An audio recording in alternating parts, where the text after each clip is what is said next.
वो खूबसूरत घड़ी मुझे आज भी याद है जब मैंने अपनी दीदी के साथ पहली बार वह किया था। मेरी दीदी को भी खूब एंजॉय मिला था। वह कह रही थी, भाई बहुत मजा आ रहा है, थोड़ा तेज करो। अब दीदी की शादी हो गई है और अब वह अपने पति के घर में रहती है। वह दिन भी क्या दिन थे। मैं और दीदी दोनों एक ही स्कूल में पढ़ते थे और काफी ज्यादा मौज मस्ती करते थे। दीदी मुझसे उम्र में 1-2 साल की बड़ी थी। जब मेरी दीदी 20 साल की थी तब मैं 18 या 19 साल का था। पहले तो वो सब ख्याल नहीं था, लेकिन अब मैं जब भी अपनी दीदी को देखता था तो मेरा उनके साथ गेम खेलने का बड़ा मन करता था। लेकिन मैं ये सब दीदी से खुलकर नहीं इजहार कर पाता था, क्योंकि मुझे डर लगता था कि कहीं वह मम्मी पापा से मेरी शिकायत ना कर दे। लेकिन उनके साथ गेम खेलने के बारे में सोच कर रह लेता था। मेरी दीदी थोड़ा सख्त मिजाज की थी। उनकी जितनी फ्रेंड्स थी सबके बॉयफ्रेंड थे सिवाय दीदी की। एक दिन उनकी फ्रेंड्स उनसे पूछ रही थी तो मैं वहीं पर थोड़ी ही दूर से उनकी बातें सुन रहा था, जब दीदी की एक फ्रेंड बोली, अब तो तुम भी जवान हो गई है तो एक तुम भी बॉयफ्रेंड क्यों नहीं बना लेती। तो दीदी बोली, ये सब बकवास की बातें हैं, क्या रखा है इन सब में, सब टाइम पास है। तो उनकी दूसरी फ्रेंड बोली, क्या तेरा मन गेम खेलने का नहीं करता है क्या? मैं अगर 2-3 दिन गेम ना खेलूं तो मुझे चैन नहीं मिलता है। खैर तेरी मर्जी। इतना कहकर वह सब चली गई। उसके बाद मैं दीदी के पास आके पूछा तो बातों टालते हुए कहा, कुछ नहीं। उसके बाद मैं और दीदी घर आ गए। मैंने मन ही मन सोचा, क्यों ना एक बार दीदी के मन में क्या चलता है पता लगाया जाए। फिर मैं दीदी के पास जाके कहा, दीदी तुम्हारी दोस्त ठीक तो कह रही थी, अब आपको भी एक बॉयफ्रेंड बना लेना चाहिए।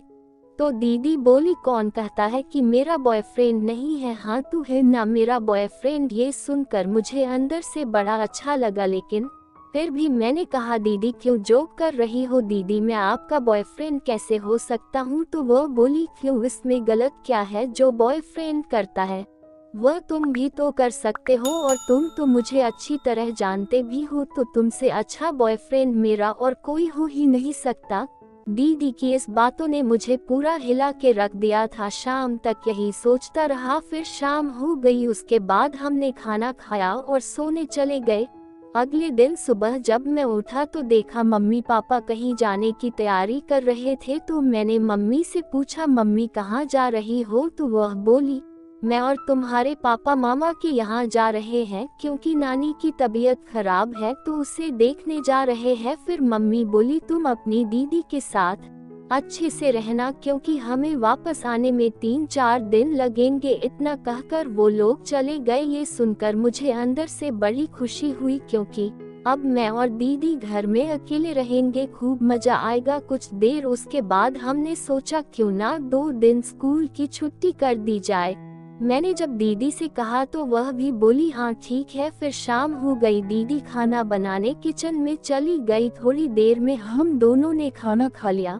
मैंने सोचा ऐसा क्या करूं कि मुझे दीदी के कमरे में सोने का मौका मिल जाए। फिर मेरे मन में एक विचार आया। मैंने कहा, दीदी आज घर में मम्मी पापा नहीं है तो मुझे अकेले सोने में डर लग रहा है। तो दीदी बोली, अरे किस बात की डर, मैं तो तुम्हारे बगल वाले रूम में ही सोती हूँ ना। मैंने कहा, दीदी क्या आज मैं तुम्हारे रूम में सो सकता हूँ? तो वह बोली, नहीं मुझे सब पता है, तुम क्या चाहते हो। दीदी ने साफ मना कर दिया। फिर मैं अपने कमरे में सोने चला गया। मुझे नींद नहीं आ रही थी। मेरे दिल में बस एक ही बात चल रही थी कि एक तो आज इतना अच्छा मौका मिला है, लेकिन दीदी को कुछ समझ में ही नहीं आ रहा है। ये सब सोचकर मैं बस करवटें बदल रहा था। तभी मुझे दीदी के रूम का गेट खुलने की आवाज आई। मुझे लगा शायद दीदी को भी नींद नहीं आ रही है, लेकिन वह मुझसे बोल नहीं रही है। उसके बाद मैं पानी पीने के बहाने दीदी को देखने गया। मैंने देखा दीदी अपने रूम से बाहर चली गई। तभी मुझे छत के ऊपर से कुछ आवाज सुनाई दी। मैं धीरे धीरे छत के ऊपर गया। मैं वहां का नजारा देखकर हैरान रह गया। दीदी के साथ एक लड़का बैठकर बातें कर रहा था। मैं उन दोनों की बातें सुन रहा था। वह लड़का दीदी से कह रहा था कि मैं अपने घर वालों को मना लूंगा, तुम अपने घर वालों को मना लो। तो दीदी बोली, मुझे अपने मम्मी पापा से बहुत डर लगता है, मैं उनसे कैसे बोलूं। अब मैं समझ गया था कि यह प्यार का चक्कर है, लेकिन मुझे दीदी के ऊपर थोड़ा गुस्सा भी आ रहा था क्योंकि उन्होंने मुझे इस बारे में पहले कभी नहीं बताया था। वो लड़का के जाने के बाद मैं चुपचाप आकर अपने रूम में सो गया। फिर सुबह जब मैं उठा तो मैंने देखा दीदी खूब सज धज के कहीं जाने के तैयार में थी। मैंने पूछा, दीदी कहीं जा रही हो क्या? तो वह बोली, हाँ मैं अपनी दोस्त के यहाँ जा रही हूँ, अभी कुछ देर में आ जाऊंगी। मैंने कहा, दीदी मुझे पता है तुम सहेली से नहीं बल्कि अपने बॉयफ्रेंड से मिलने जा रही हो। दीदी मेरी बात सुनकर हैरान होकर मुझे देखने लगी। मैंने कहा, कल रात जब आप उस लड़के से मिलने छत पर गई थी तो मैंने देख लिया था। तो दीदी बोली, भाई ये बात तुम मम्मी पापा से मत बताना, नहीं तो वह लोग पता नहीं क्या कर बैठेगी। मैंने कहा, दीदी अगर आप मुझसे प्यार करती हो तो यह कोई गलत बात नहीं है, लेकिन अभी आपने अपने ऊपर कंट्रोल रखो। अब आप जवान हो चुकी हो और उसके कहीं पे भी बुलाने पर आप यहाँ वहाँ मत जाया करो। एक दिन धीरे से मैं मम्मी पापा को मनाकर आपकी शादी की बात करूँगा, लेकिन अभी तुम सिर्फ पढ़ाई लिखाई पर ध्यान दो। दीदी बोली, ठीक है भाई, तू जैसा कहेगा मैं वैसा करूँगी, लेकिन मम्मी पापा से कुछ मत बोलना। उसके बाद दीदी मन लगाकर पढ़ाई करने लगी।